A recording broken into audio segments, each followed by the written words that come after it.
नोएडा में house help gang का police ने भंडाफोड़ करते हुए 85 लाख की ज्वेलरी और करीब 3 लाख रुपए नगद बरामद किए हैं। घरेलू सहायिका बनकर घरों से करते थे सोने हीरे की चोरी। पश्चिम बंगाल से दो महिला आरोपी गिरफ्तार की गई हैं।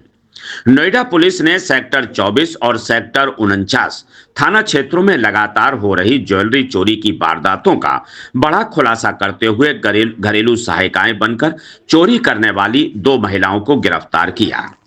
दोनों आरोपी पश्चिम बंगाल की रहने वाली हैं। बीते कई वर्षों से नोएडा में हाउस हेल्प के रूप में काम ढूंढकर वारदातों को अंजाम दे रही थी। पुलिस टीम ने सीसीटीवी फुटेज, सर्विलांस और लोकल इंटेलिजेंस की मदद से आरोपियों की पहचान की। जानकारी मिली कि दोनों महिलाएं चोरी के बाद पश्चिम बंगाल भाग गई हैं। इसके बाद पुलिस टीम वहां पहुंची और 19 नवंबर को मुखबिर की सूचना पर दोनों को मेदिनीपुर जिले से गिरफ्तार किया गया। गिरफ्तार महिलाओं की निशानदेही पर लगभग 85 लाख रुपए के कीमती ज्वेलरी, डायमंड और करीब 2,89,000 रुपए नगद बरामद किए। दोनों को स्थानीय अदालत में पेश कर 3 दिन का ट्रांजिट रिमांड लिया गया। पूछताछ में आरोपियों ने चोरी का तरीका बताते हुए स्वीकार किया कि वे काम मिलने के बाद मौका पाकर आभूषण और नकदी चोरी कर लिया करती थीं। फिर कुछ गहने गलाकर और कुछ राह चलते लोगों को बेचकर पैसे बना लेती थीं। नोएडा से क्राइम रिपोर्टर सद्दाम हुसैन की रिपोर्ट।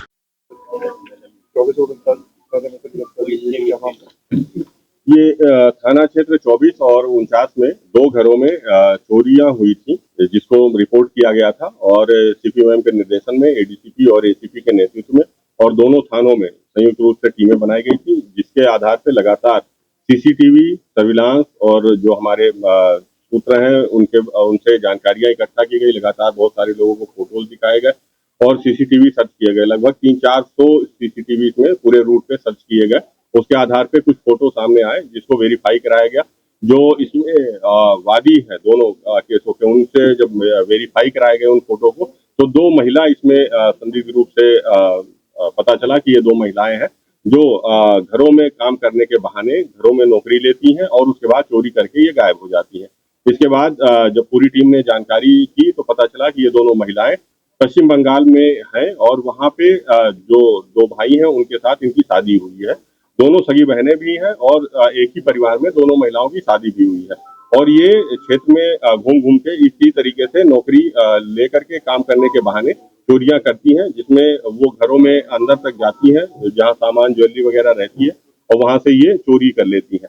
अभी जो इनसे बरामदगी हुई है वो काफी अधिक मात्रा में बरामदगी हुई है। दोनों से लगभग पूर्ण माल जितना था चोरी का, वो गोल्ड ज्वेलरी, डायमंड ज्वेलरी, ये सब बरामद हुआ है और कैश जो इन्होंने कुछ बेच दिया था वो बरामद हुआ है। तो इस तरीके से 85 लाख की करीब ज्वेलरी और कैश इनसे बरामद हुआ है। ये दोनों संयुक्त रूप से टीमें गई थी, वहां से इनको कोर्ट में पेश करके ट्रांजिट रिमांड बनवा करके लाया गया है और अब यहाँ के लोकल कोर्ट में भेजा जाएगा, अन्य विधिक कार्रवाई की जाएगी। इनका कोई आपराधिक इतिहास वर्तमान में अभी इनका कोई तात्कालिक आपराधिक इतिहास नहीं पता चला है, क्योंकि ये पहली बार इस तरीके से घटना करते हुए यहाँ की नोएडा की टीम लगी हुई थी, उसने सर्च किया है और अन्य इनके आपराधिक इतिहास के बारे में जानकारी की जा रही है। इनको इन्होंने गोल्ड बेचा था क्या? उनकी भी कोई नहीं, गोल्ड तो बरामद हो गया। गोल्ड और जितने डायमंड थे उस ये थाना क्षेत्र 24 और 49 में दो घरों में चोरियां हुई थी, जिसको रिपोर्ट किया गया था और सीपीओएम के निर्देशन में एडीसीपी और एसीपी के नेतृत्व में और दोनों थानों में संयुक्त रूप से टीमें बनाई गई थी, जिसके आधार पर लगातार सीसीटीवी, सर्विलांस और जो हमारे सूत्र हैं उनसे जानकारियां इकट्ठा की गई। लगातार बहुत सारे लोगों को फोटोज दिखाए गए और सीसीटीवी सर्च किए गए। लगभग 300-400 सीसीटीवी में पूरे रूट पे सर्च किए गए। उसके आधार पे कुछ फोटो सामने आए, जिसको वेरीफाई कराया गया। जो इसमें वादी हैं दोनों केसों के, उनसे जब वेरीफाई कराए गए उन फोटो को, तो दो महिला इसमें संदिग्ध रूप से पता चला कि ये दो महिलाएं हैं जो घरों में काम करने के बहाने घरों में नौकरी लेती हैं और उसके बाद चोरी करके ये गायब हो जाती हैं। इसके बाद जब पूरी टीम ने जानकारी की तो पता चला कि ये दोनों महिलाएं पश्चिम बंगाल में हैं और वहाँ पे जो दो भाई हैं उनके साथ इनकी शादी हुई है। दोनों सगी बहनें भी हैं और एक ही परिवार में दोनों महिलाओं की शादी भी हुई है। और ये क्षेत्र में घूम घूम के इसी तरीके से नौकरी लेकर के काम करने के बहाने चोरियां करती हैं, जिसमें वो घरों में अंदर तक जाती हैं जहां सामान ज्वेलरी वगैरह रहती है और वहां से ये चोरी कर लेती हैं। अभी जो इनसे बरामदगी हुई है वो काफी अधिक मात्रा में बरामदगी हुई है। दोनों से लगभग पूर्ण माल जितना था चोरी का, वो गोल्ड ज्वेलरी, डायमंड ज्वेलरी, ये सब बरामद हुआ है और कैश जो इन्होंने कुछ बेच दिया था वो बरामद हुआ है। तो इस तरीके से 85 लाख की करीब ज्वेलरी और कैश इनसे बरामद हुआ है।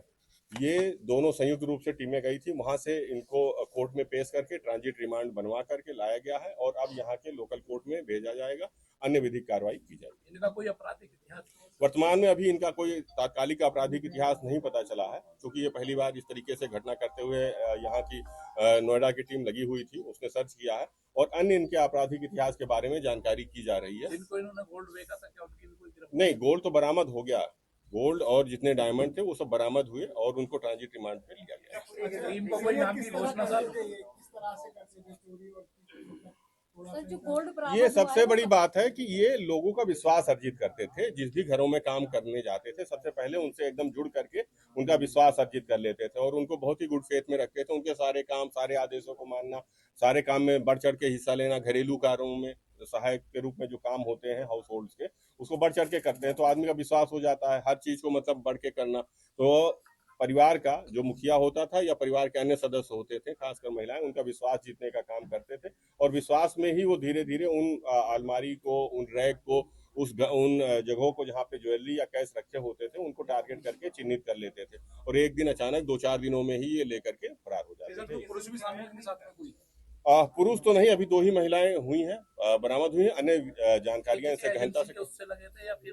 नहीं, सबसे बड़ी बात है कि ये जो घरों में लगी थी वो पड़ोस के सहयोग से, कि जैसे नौकरानी की जो काम करती हैं आसपास के कॉलोनियों में या हाई राइज में, तो उनसे पूछताछ करके ये गई थी कि किसी को काम की जरूरत हो तो मुझे बताइएगा।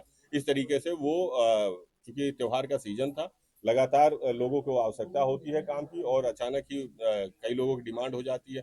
कुछ लोग छुट्टियों पे भी चले जाते हैं जिससे उनकी आवश्यकताएं और बढ़ जाती हैं घरेलू कार्य के लिए। तो इस तरीके से वो मैनुअल रूप से मतलब लोगों से इंटरेक्ट होकर के पूछताछ करके, जो घरेलू सहायिकाएं थी उनसे पूछताछ करके ये काम पे लगी हुई।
खुल गया है।